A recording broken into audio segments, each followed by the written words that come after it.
Hello guys, welcome back to the channel. Joppy Noodle Eggs here today with another Noodle film review.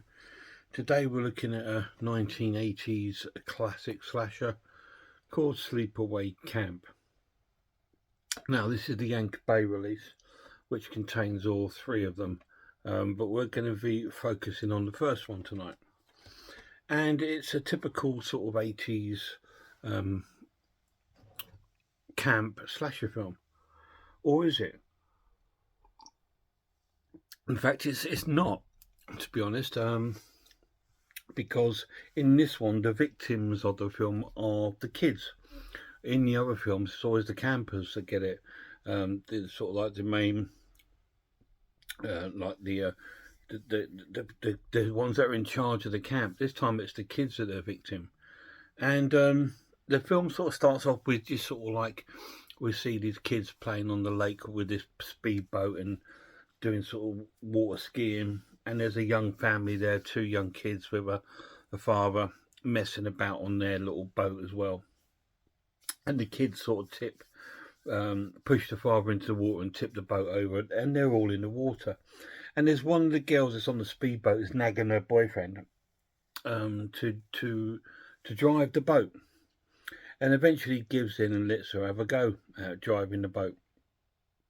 And she hasn't really got any control of the speed or anything of it, and they start heading towards the guy and the two kids that are in the water, and then probably about 50 feet away, they realise they're too close, so the guy's saying, turn the wheel, so she tries to turn the wheel, but it's too late, and she ends up sort of running into this little family, and the father and one of the kids get killed. And sort of like one of them sort of survives. Then we cut to like years later at a house, and we see a young lad and a young girl getting ready to go to the camp. I think they're cousins, and we see a really strange mother of the boy, and sort of like the aunt of the girl. She's really strange, helping them get ready for them to go. And then they sort of set off on their way in one of those typical normal sort of yellow American school buses off to camp. And then we arrive at the camp and we see all these kids there, and we see two of the main sort of like bosses of the camp, and one of them I recognise, the old man. He starred in the film Midnight Express, so I recognise him from that. So they're in this film, and then we see all the workers behind them, the kitchen staff, and one of them is a right old sort of pedo sort of perv, and he's all sort of like perving over these kids that are arriving, going, look, all this fresh chicken and all this sort of nonsense. Oh, horrible. Anyway, so they've all arrived, and we meet another lad who's a friend of the lad, and he seems quite a nice lad. Anyway, we meet him and this other girl that I think, because the lad's been to the camp before, and I think him and this other young girl were friendly before, but now she's sort of like got a bit older. She's sort of like being snooty with him. Anyway, he shows his cousin to her sort of chalet where all the girls stay, and she goes in there. And we see all the girls in the camp, and she's acting a bit weird, this girl. Doesn't say a word. She just stands there or sort of sits there staring and stuff like that. And it's freaking all the other sort of girls out. They think she's a bit strange, a bit nuts. Just because she's so shy, not saying anything. And at this point, she hasn't said a word. And then we sort of like join them in the main canteen area at mealtime, and the girl sitting there, she's not eating or talking or anything. So one of the other girls gets one of the leader campers to come over and try and talk to her, persuade her to eat, but she doesn't want to. So he takes her to the kitchen to see if there's anything there she would fancy to eat. And she introduces him to our cook, who's the sort of a pervy pedo. That's what I'm going to call him. And so he goes, oh, come with me to the storeroom. We'll have a look. I'm sure there's going to be something nice in there you'll like. Anyway, so he takes her into the storeroom and shuts the door, and then starts coming onto her and starts undoing his trousers. And at this point, her cousin, the young lad, comes in and sees what's going on. And he sort of like stops as anything happens, and they both sort of run out the room. And off they go. We're then back in the kitchen again, a bit later on in the day, and they're preparing the food, and Pedo Perv is sort of like boiling all this massive, massive tall pot of hot water, boiling it up, obviously to cook the vegetables in. Anyway, he tries to put salt into the water and realises he's out of salt, so he goes into the storeroom to get salt, and we see in first person view somebody watching and sneaking into the room. He then arrives back into the room and stands on a chair. He has to, because the pot's so tall, to put the salt in, he has to stand on his chair. Anyway, so they head over towards this chair and sort of push him. And he sort of stops himself from falling forward by grabbing hold of a shelf. And this scene goes on. It's quite dragged on a bit.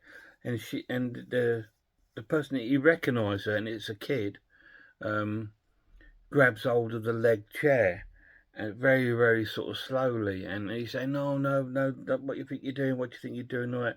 And then suddenly the kid pulls the chair away, and the guy sort of falls backwards, grabbing hold of the pot, and he tips all this boiling water over himself, and he's absolutely burnt. And we see him sort of like burnt on the floor, screaming, and sort of blisters all sort of peering and popping up and all this. And while this is happening, one of the other kitchen staff, the black dude, comes in, and he's in shock. Anyway, we didn't cut to seeing an ambulance arriving and taking the guy away. Well, he kind of deserved it. You're kind of thinking, yeah, I'm glad that happened, because he's a bit of a weirdo. Anyway, the boss of the camp starts talking to the kitchen staff, telling them, that tells the black guy, and obviously you're in charge now, and he raises all their wages up because he wants them to keep it quiet. He doesn't want the word out to say what's happened. He goes, mostly because I don't want to scare all the kids in the camp and stuff like that. Anyway, so they all agree not to say anything. We then cut to the next day, and we like pieces where we get tennis. In this game, we get baseball, where we have like a good sort of 10-minute segment of the film, the kids playing baseball and playing sort of pranks on each other and stuff like that, and the girls sort of chatting in their sort of area, and I think it's just to demonstrate the camp is carrying on as normal. And in the evening part, they're in like this sort of like a club room, I suppose, and the bullies that were at the baseball match, because there's sort of like two teams. One of them's for all the jocks, and one of them's like the normal kids. And the jocks are all sort of like the bully sort of ones. They see our sort of girl sitting on her own, looking really shy and scared, and they go over to try to wind her up, and start trying to chat her up and all this, and persuade her to come down to the lake. And as this is happening, her cousin arrives with his friend, and he goes over and tells them to leave her alone, and then they sort of break out into sort of like a fight, and then that gets broken up, and all the kids get taken out apart from her cousin's friend. He goes over to the girl and starts talking to her, and she seems to be a bit more responsive towards him, sort of smiling at him when she's telling her stories and stuff like that, and she seems to be connecting with this lad all right. And anyway, they're all told to go back to their room, so he says goodnight, and she says her first word. She says goodnight, and he just sort of like gets really hyped up about it, and thinks, yeah, he's on a winner here, and leaves really happy. But all this is being seen by one of the girls, who's getting a little bit jealous, because obviously he was spending time with her. Anyway, so this is all what's sort of like going on. And then we see them at the lake, in the evening at the lakes, and they're just sort of like messing around on boats. and things like this. And there's one guy with some girl on the boat, and he's rocking the boat, and the boat tips over. And then the girl sort of swims back to the shore, and he stays there with the boat. He's actually underneath the boat because it's upside down. He's sort of where the air pocket is. And then we see somebody rise up out of the water, and he recognises who it is, but then this person kills him and drowns him and stuff. So we got another death. And this is where the film sort of goes off. All these sort of bullies and stuff are all sort of picked off one by one. And that's all I'm going to tell you. So who's doing this? Who is this killer? It's very sort of like Happy Birthday to Me.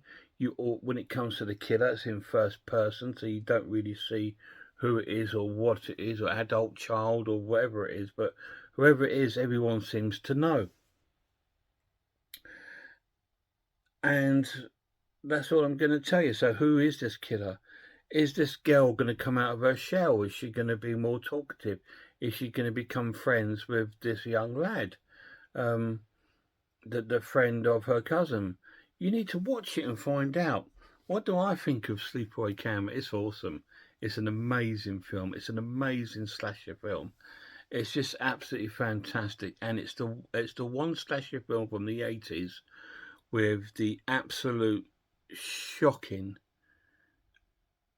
and jaw-dropping ending. I'm not going to tell you what it is. You need to watch it and find out. But it's jaw-dropping, and you're like, what the... It's like that, the end. It's fantastic, amazing. The pluses of this, the Anchor Bay DVD transfer, it looks amazing, looks really, really cool. Now, Sleepaway Camp 2 and 3 you can buy on 88 film Blu-ray here in the UK. Sleepaway Camp, the first one, is only available on DVD and it's out of print, so you can't really buy it unless you pick it up second hand. So if you can, try and look around for this box set if you can, because it's got all three of them in there, so it's probably the best way to buy it.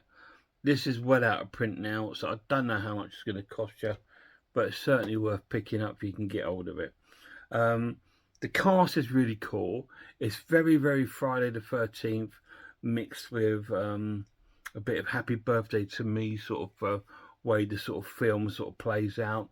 Really, really cool. It is shocking. There's some really cool deaths in there. And it's a really, really great film. So I'm going to score Sleepaway Camp an amazing watch and give it a 9 out of 10. Yeah, 9 out of 10 for Sleepaway Camp. It deserves it because it's a classic, and it's got one of the most iconic and sort of shocking endings to any slasher film ever made, and it's worth watching just for that. Sleepaway Camp, 9 out of 10. Any of you guys seen it? If you have, let me know down below what you think of it. I think it's a cracking little film, and I just think it's one of those sort of films, a bit like sort of Just Before Dawn, that goes under a lot of people's radar, but when they see it, they absolutely love the film. And it's kind of like one of those sort of real cult sort of slasher movies that will have its own sort of following, but it is definitely worth the watch. Really, really cool. Guys, till my next video, check out some horror channels for me.